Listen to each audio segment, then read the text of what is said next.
Selamat siang teman-teman semuanya. Assalamualaikum warahmatullahi wabarakatuh. Teman-teman bertemu di perkuliahan Farmasi Fisika 2 dan pada pertemuan hari ini kita akan membahas mengenai materi Surface and Interfacial Tension ya, atau sering diistilahkan dengan tegangan permukaan dan tegangan antarmuka.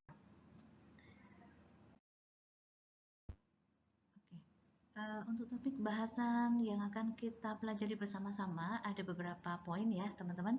Nanti yang pertama kita akan membahas mengenai definisi atau pengertian tegangan permukaan dan tegangan antarmuka.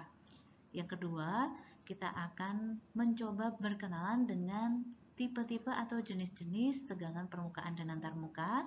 Yang ketiga, aplikasi tegangan permukaan dan antarmuka utamanya dalam dunia farmasi.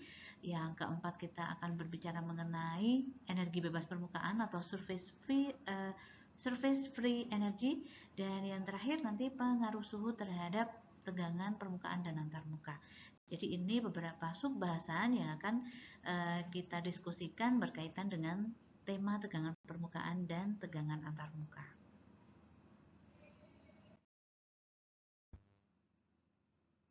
Oke, sekarang kita akan mencoba melihat definisi tegangan permukaan dan tegangan antarmuka.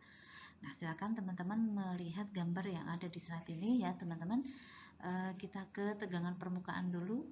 Jadi yang dimaksud dengan tegangan permukaan itu adalah suatu gaya persatuan panjang yang terjadi antara suatu cairan atau padatan dengan permukaan udara atau gas.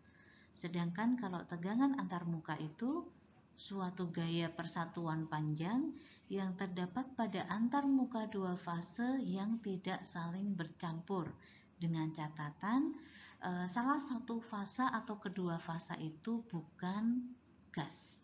Ya, jadi ini letak perbedaannya. Berarti kita dari definisi kita coba untuk melihat contoh gambar yang ada di samping ini ya teman-teman. Jadi sebenarnya gambar yang pertama dan kedua ini sama ya teman-teman, yaitu campuran antara yang di bawah atau yang jernih ini adalah air, sedangkan yang berwarna kuning yang ada di bagian atas ini adalah minyak. Nah, air dan minyak ini memang tidak bersatu karena ada perbedaan densitas ya, atau perbedaan berat jenis. Karena minyak berat jenisnya lebih rendah daripada air, maka minyak ada di bagian atas lapisannya. Nah, sekarang di mana letak terjadinya tegangan permukaan dan tegangan antarmuka? Oke, teman-teman lihat bagian yang saya beri lingkaran merah yang gambar di atas ini. Ya, di sini artinya di bagian lapisan minyak bagian atas dia itu bersinggungan langsung atau berinteraksi langsung dengan udara atau gas. Nah, maka di sini akan ada yang namanya gaya tegangan permukaan yang bekerja atau berada di lapisan atas dari cairan minyak. Nah, kalau bedanya dengan tegangan antarmuka adalah tegangan antarmuka ini kalau di gambar yang sama, yaitu campuran air dengan minyak, terjadinya itu adalah pada perbatasan campuran air dan minyak ini tadi. Gitu. Jadi di fase perbatasan lapisan minyak di bagian bawah dengan air yang ada di bagian atas, mereka itu tidak saling bercampur karena adanya suatu tegangan yang disebut dengan tegangan antarmuka. Jadi kembali teman-teman, istilah perbedaan tegangan permukaan dan tegangan antarmuka itu, kalau misalnya salah satu fasenya adalah gas, maka kita sebut dengan tegangan permukaan. Tetapi jika kedua fasenya itu tidak saling campur dan bukan gas, maka kita sebut dengan tegangan antarmuka. Jadi yang dimaksud dengan tegangan permukaan itu istilah bahasa Inggrisnya di surface tension, sedangkan tegangan antarmuka sering diistilahkan dengan interface tension.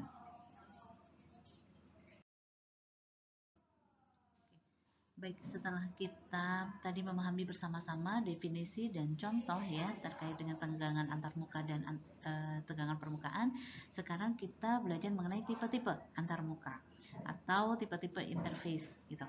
Jadi yang pertama, suatu tipe antarmuka yang terjadi kalau suatu cairan itu bercampur dengan cairan juga dan cairan bercampur dengan gas. Ya, jadi di sini ada dua. Kalau dia cairan bertemu dengan cairan, sering kita istilahkan dengan jadi lambang tegangan antarmuka itu gamma ya, teman-teman. Jadi gamma liquid-liquid ya. Ini kalau dia misalnya ini tadi yang terjadi di antara air dan minyak kayak tadi. Berarti kan air itu liquid, minyak itu liquid ya. Maka ini gamma liquid-liquid. Sedangkan kalau liquid atau cairan berbatasan atau bersentuhan langsung dengan fasa gas yang tadi kita sebut dengan tegangan permukaan tadi, sering dinotasikan dengan gamma liquid vapor ya. Jadi gamma LV gitu. Atau karena vapor itu kadang tidak wajib untuk disebutkan, bisa juga kita sebut dengan gamma liquid gitu ya. Berarti ini tegangan permukaan dari suatu cairan yang bersentuhan dengan gas. Nah, kemudian selain cairan, ada juga antarmuka yang terjadi pada bentuk padatan atau solid. Yang pertama adalah kalau padatan berinteraksi atau bercampur dengan bentuk padatan juga, ya sering diistilahkan dengan gamma solid-solid.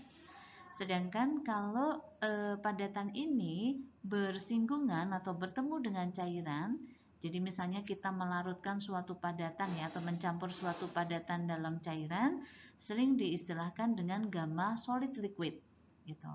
Sedangkan kalau misalnya ada padatan yang dia berbatasan langsung dengan gas, contohnya misalnya di sini ada meja, meja kan benda padat ya.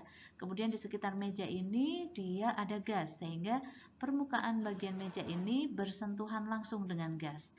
Maka gamma atau tegangan permukaan yang terjadi di sini sering kita sebut dengan gamma solid vapor ya atau gamma solid. Ini sama saja. Gitu. Nah, ini tipe-tipe antarmuka.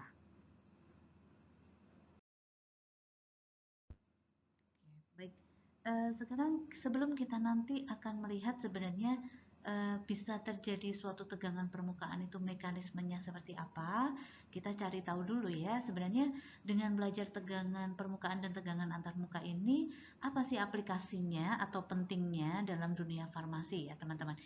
Jadi yang pertama, yaitu dengan belajar mengenai tegangan permukaan dan tegangan antarmuka, kita nanti itu akan berhubungan dengan pelepasan atau penghantaran obat atau dosis delivery ya, teman-teman. Kenapa? Contohnya itu nanti pada saat kita misalnya membuat suatu obat yang dia harus ditempelkan pada suatu permukaan bagian tubuh ya. Nanti berhubungan dengan bagaimana sih absorpsi obat pada permukaan. Jadi contoh di sini misalnya ada suatu sediaan yang mirip seperti patch ya atau membran tipis begitu yang kemudian ditempelkan di mukosa mulut. Nah, maka di situ nanti akan ada absorpsi obat pada permukaan mukosa mulut ya. Nah, bagaimana supaya patch-nya nanti bisa menempel dan bisa terjadi absorpsi obat pada permukaan. Nah, itu dasarnya salah satunya adalah terkait dengan adanya antarmuka. Nah, kemudian juga adesi atau ini ya teman-teman, kalau nanti teman-teman belajar mengenai sediaan padat atau tablet ya, salah satu jenis tablet itu adalah jenis tablet yang disalut gitu. Jadi tablet yang kemudian seperti disemprot dengan suatu larutan penyalut, pada saat larutan penyalutnya kering itu dia akan membentuk membran atau selaput tipis yang melingkupi atau menyelimuti tablet tersebut.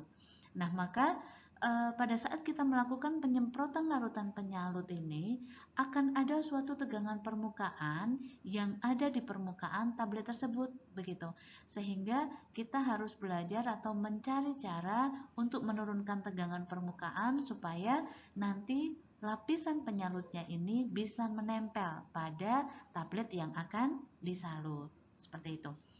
Kemudian yang kedua, kepentingannya adalah contoh aplikasinya terkait dengan bioavailabilitas obat ya atau ketersediaan hayati obat. Jadi ini misalnya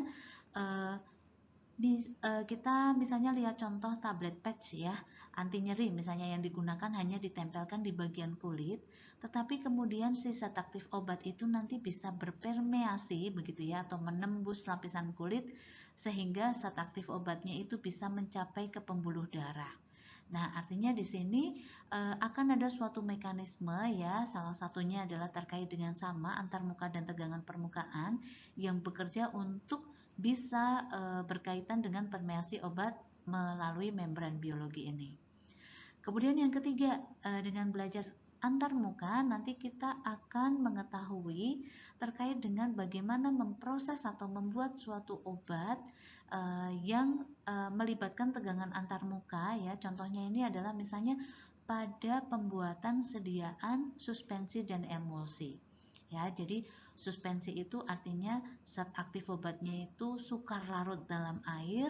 Nah, artinya berarti kalau ingin kita buat dalam suatu sediaan supaya stabil, zat aktif tersebut itu harus kita turunkan tegangan permukaannya atau tegangan antarmukanya supaya mau bersinggungan dengan pelarut yang kita gunakan.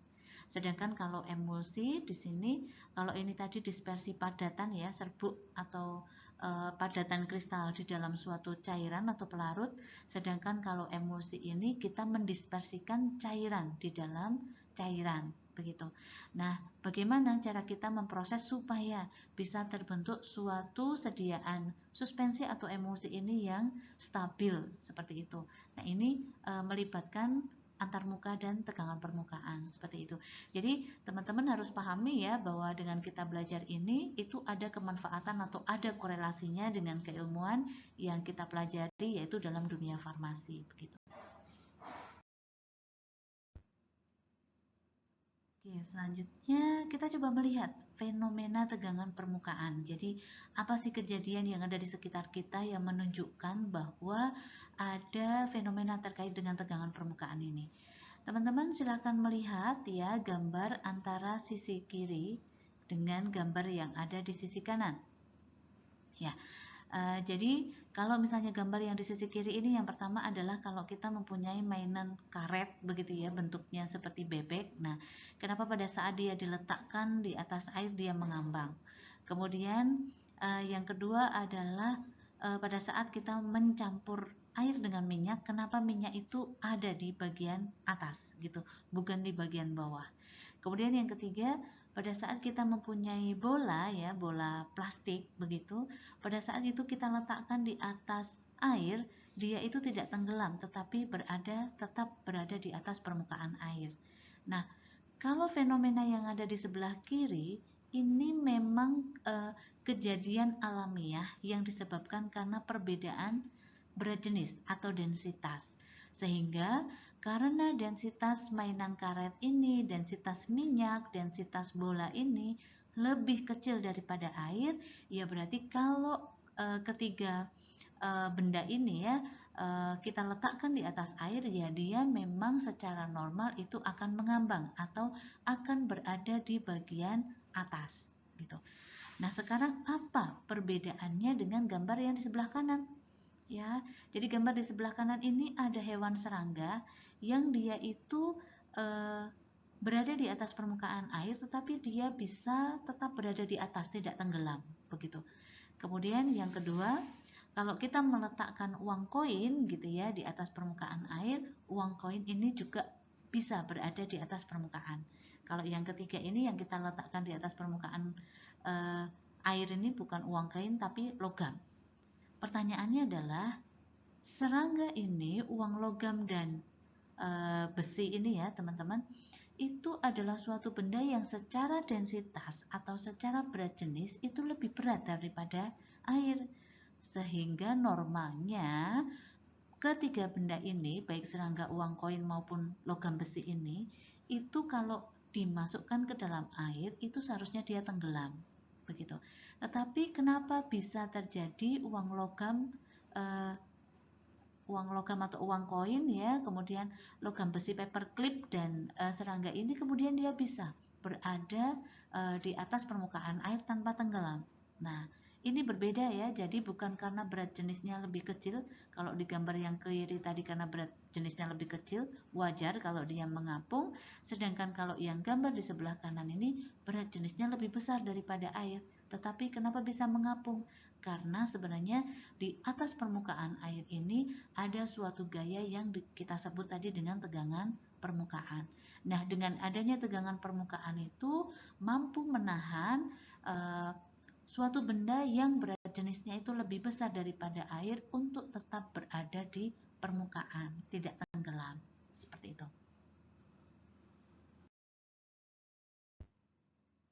Oke, fenomena tegangan permukaan yang lainnya dapat kita lihat ini ya, pada saat misalnya kita melihat perenang yang sesaat sebelum dia keluar dari permukaan air itu, teman-teman, kalau kita amati dengan cermat atau kita lihat begitu, pada saat dia akan keluar itu, perenang tersebut itu seperti diselimuti atau dilingkupi dengan suatu lapisan tipis begitu di permukaan tubuhnya.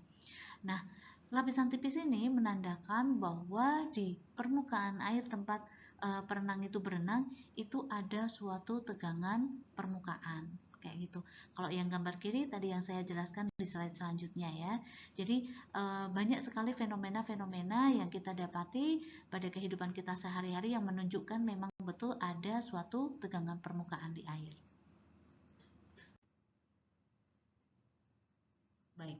Untuk mengetahui sebenarnya apa sih mekanisme atau yang terjadi pada permukaan air sehingga ada Welcome to a Mad Scientist production of Surface Tension, in which we will look at how intermolecular forces affect the surface of a liquid. So what is going on at the surface of a liquid? Let's take a look by shrinking to the nanoscale. So here we are looking at the individual molecules in a liquid, and let's say that each blue circle represents a molecule of water. Due to kinetic energy, the particles that make up a liquid are in constant random motion, and so they will have a random arrangement. You might expect the particles at the surface, at the micro level, to form a random surface as shown here. But what we should find out is how do intermolecular attractions influence the surface? First, let's look at intermolecular forces under the surface, where attractions of individual molecules pull on each other in all directions. At the surface, pull on the molecules is lateral and downward. There is negligible attractions above the molecules, and so the net force on surface molecules is downward. The result of this downward force is that surface particles are pulled down until counterbalanced by the compression resistance of the liquid. Surface molecules are compressed more tightly together at the surface, forming a sort of skin on the surface, with less distance between them compared to the molecules below them. Surface molecules also form a much smoother surface than one would expect from randomly moving molecules. What do you think surface tension would do to a liquid not confined in a container? In this model of a small water droplet, what is the net direction of the force on the surface molecules? That's right, it is toward the center. And so a free-falling drop of liquid takes on a spherical shape. Here we see water dripping from a faucet. If this does not look familiar to you, turn on your faucet at home with very little pressure and see what happens. Or do an internet search for the behavior of water in zero gravity to get a great view of surface tension. Water in particular has a very high surface tension. Do you know the reason for this? What creates the attraction between water molecules? In looking at an individual water molecule, we can see the particularly strong attraction between the oxygen and hydrogen due to their opposite charges. Hydrogen has a strong partial positive charge and oxygen a strong partial negative charge. This strong attraction occurs between any water molecules close by. The strong partial charges result in a strong attraction between water molecules called hydrogen bonding. Interestingly, there are creatures that have evolved to take advantage of water's high surface tension. The water strider is a common insect that you may have encountered. What adaptation in their feet has occurred to take advantage of water's surface tension? Think about it. See ya. What adaptation in their feet has occurred to take advantage of water's surface tension? Think about it. See ya.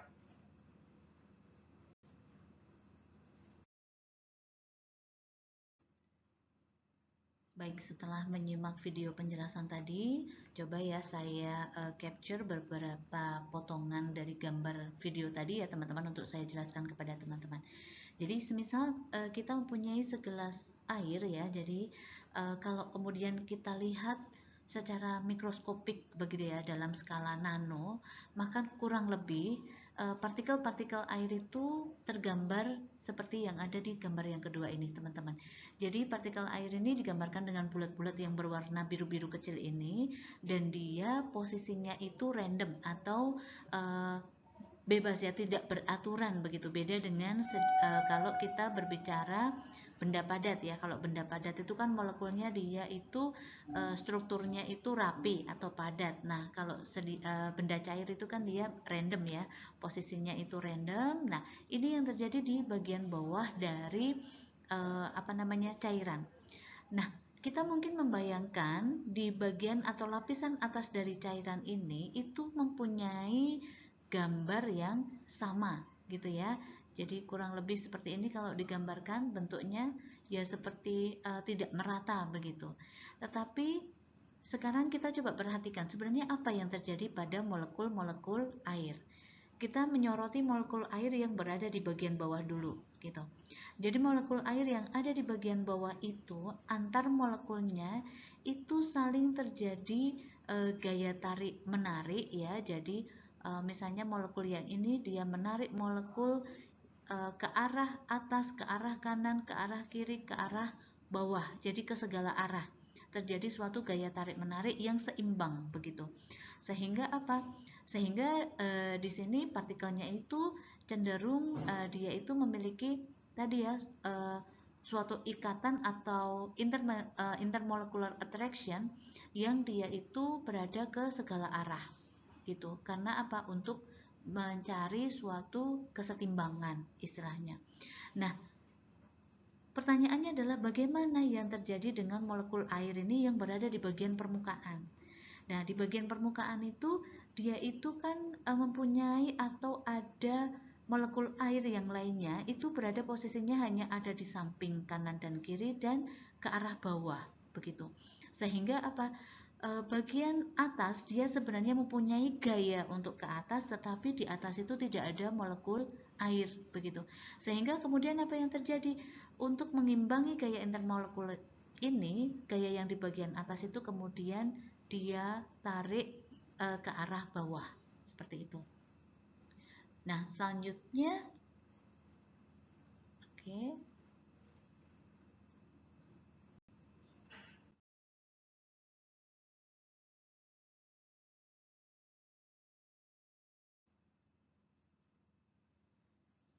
Nah, karena dia memiliki gaya tarik yang ke bawah tadi ya, karena di bagian atas itu kan adanya itu tadi hanya udara begitu ya, jadi ikatannya atau kekuatan tarikannya itu kan berbeda, maka cara yang ditempuh air untuk mengcounter kekuatan tersebut yang ke arah bawah itu terlalu besar tadi ya, karena memang di bagian atas itu kan gaya atraksinya yang harusnya dengan air, tetapi ternyata di bagian atas itu tidak ada air, maka dia mengcounter dengan cara lebih merapatkan atau mendekatkan ya jarak antar molekul air yang satu dengan molekul air yang lainnya.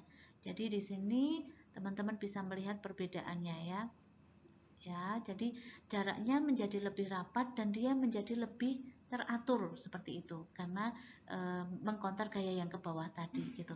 Sehingga sebenarnya kalau dilihat lebih dekat lagi teman-teman, ada perbedaan struktur molekul air pada saat molekul air itu berada di permukaan dengan struktur molekul air yang berada di bagian bawah ini. Jadi kalau yang di bagian bawah dia cenderung acak seperti itu posisinya, sedangkan yang di bagian atas dia itu cenderung jaraknya lebih dekat dan lebih rapat. Nah, jarak yang lebih dekat dan lebih rapat ini tadi menyimpan suatu energi permukaan yang nantinya itu akan menjadi tegangan permukaan seperti itu. Nah, ini juga yang menjawab teman-teman kalau misalnya pernah melihat atau menteteskan ya air begitu dari pipet atau dari gelas begitu. Kenapa bentuk tetesannya itu adalah bulat? Ya karena sama pada saat air itu diteteskan, artinya molekul air ini dia itu kan bersinggungan dengan udara. Nah, maka gaya molekulernya itu akan menuju ke arah dalam atau menuju ke arah pusat. Nah, karena bersinggungan dengan udaranya itu di seluruh bagian ini, maka semuanya mengarah ke pusat sehingga terbentuk bentuk bulirannya itu menjadi sebuah buliran yang bulat gitu. Nah, kalau teman-teman misalnya pernah melihat atau searching begitu ya di internet, pada saat tidak ada pengaruh tegangan atau ini ya gaya tarik bumi, bentuknya itu akan terlihat seperti bulat sempurna gitu ya, karena semua gaya-gaya yang ada di permukaan air ini dia menuju gayanya itu ke bagian dalam begitu. Nah, semoga dengan penjelasan ini teman-teman terbayangkan apa yang menyebabkan air itu kemudian memiliki suatu tegangan permukaan. Nanti suatu mekanisme yang sama juga berlaku pada liquid-liquid yang lainnya ya, tetapi mungkin kekuatannya itu akan berbeda-beda sesuai dengan jenis cairannya.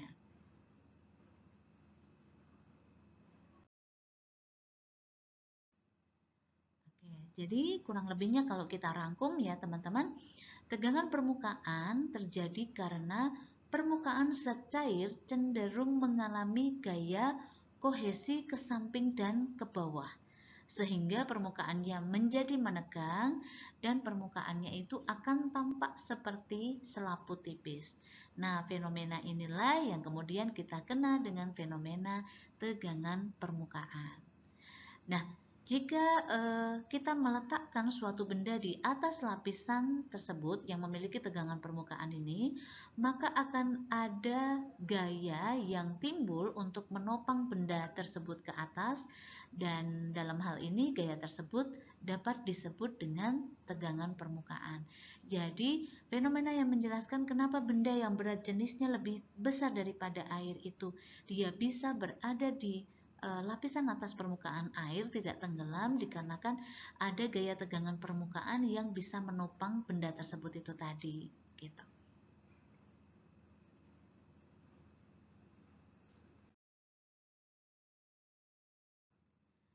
Nah, ini masih sama ya penjelasan mengenai macam atau jenis-jenis fenomena tegangan permukaan. Tadi sudah ada di slide bagian awal, nanti dapat teman-teman baca kembali. Jadi ada antara gas dengan gas, cair dengan gas, padat dengan gas, cair dengan cair, cair dengan padatan, ataupun padatan dengan padatan. Nanti teman-teman bisa mencari contoh-contoh yang lain yang memiliki fenomena tegangan permukaan dari masing-masing tipe antarmuka ini, teman-teman.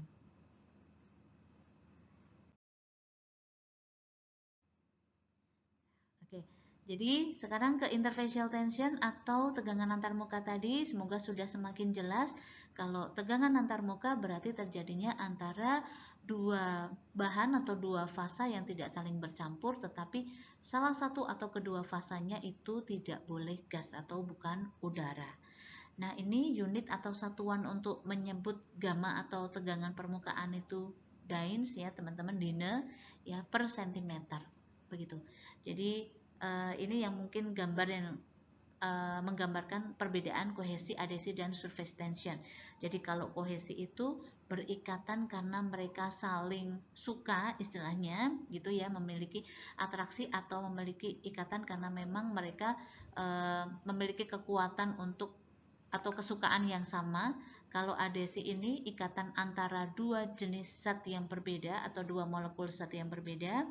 Sedangkan kalau surface tension itu zat yang sama itu berusaha untuk bersama-sama mengeluarkan gaya begitu ya, untuk menghasilkan suatu tekanan di bagian permukaan sehingga bisa menopang berat benda yang berat jenisnya itu lebih besar daripada berat jenis dari cairan tersebut.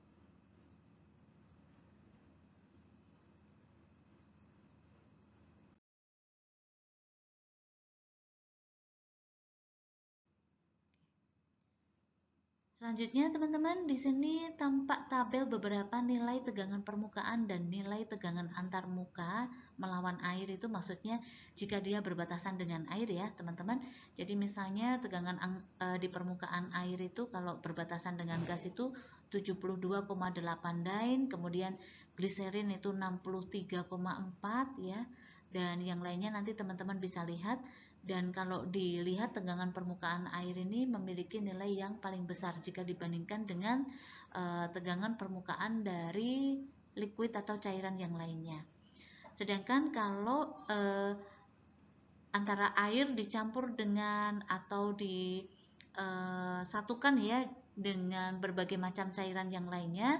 Nah, ini beberapa nilai tegangan antar muka ya.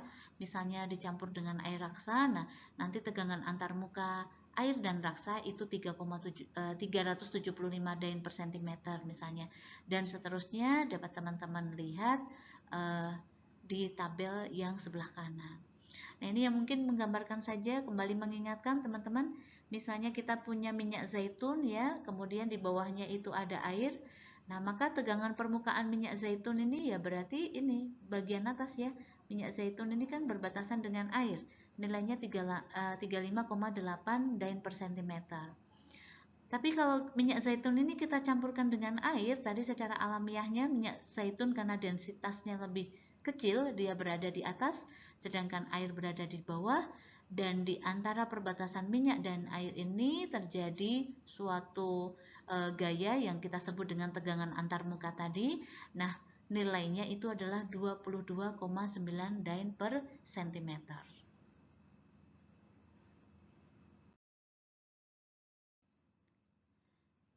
Selanjutnya, tegangan permukaan juga bisa digambarkan ya teman-teman dengan menggunakan suatu kerangka kawat seperti yang teman-teman lihat di sini. Jadi di sini misalnya ada suatu kerangka kawat ya dengan tiga sisi. Tiga sisi ini maksudnya dari sisi ini A ke B, kemudian ke C ke D ya. A, B, B, C, C, D ya. Ini adalah kawatnya. Kemudian di sini kita memiliki suatu kawat lagi ya di bagian bawah, yaitu kawat AD dengan panjang itu adalah L.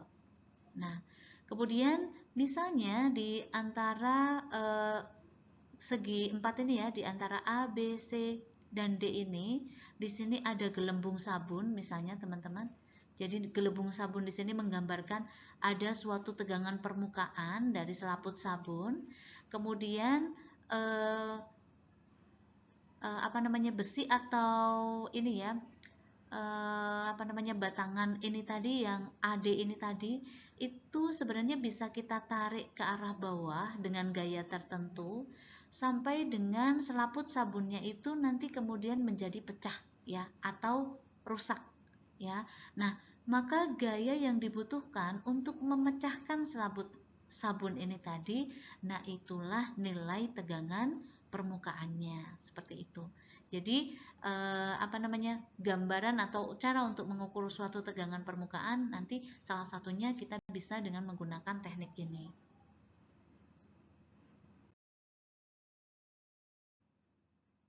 Nah, jadi tegangan permukaan merupakan suatu fungsi besaran dari gaya F yang harus diberikan untuk memecah selaput sepanjang batang tersebut. Jadi batangnya ini tadi area selaput sabunnya, ini gaya yang diberikan ya, ceritanya seperti ditarik dengan gaya tertentu. Nah, maka tegangan permukaan itu ya gaya yang diperlukan untuk memecah selaput sabun tadi gitu.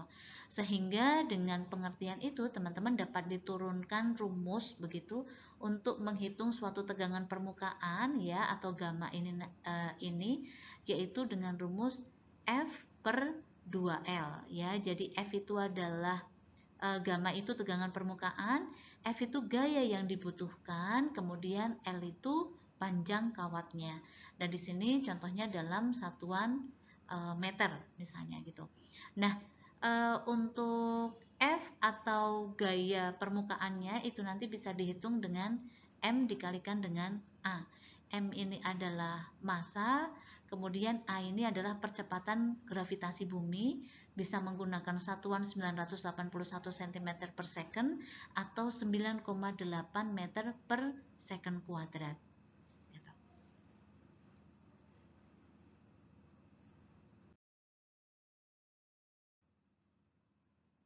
Oke, aplikasi contoh perhitungan untuk menghitung tegangan permukaan suatu larutan, teman-teman dapat lihat di sini ya. Jadi misalnya bila panjang batang L ya, jadi ini tadi panjang batang L itu ini yang bisa digerakkan ini, panjangnya itu adalah 5 cm.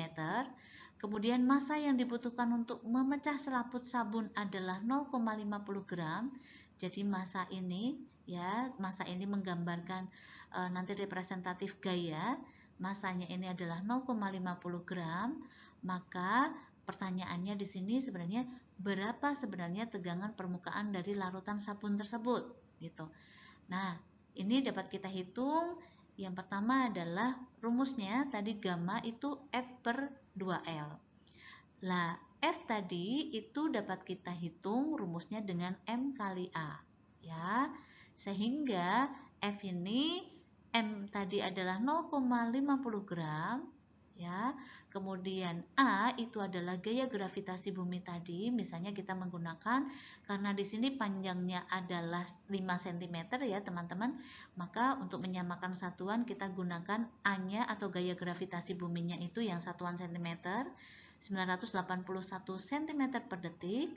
Kemudian 2L, ya 2 ini tadi konstanta, L itu panjang dari kawat atau batangnya yaitu 5 cm.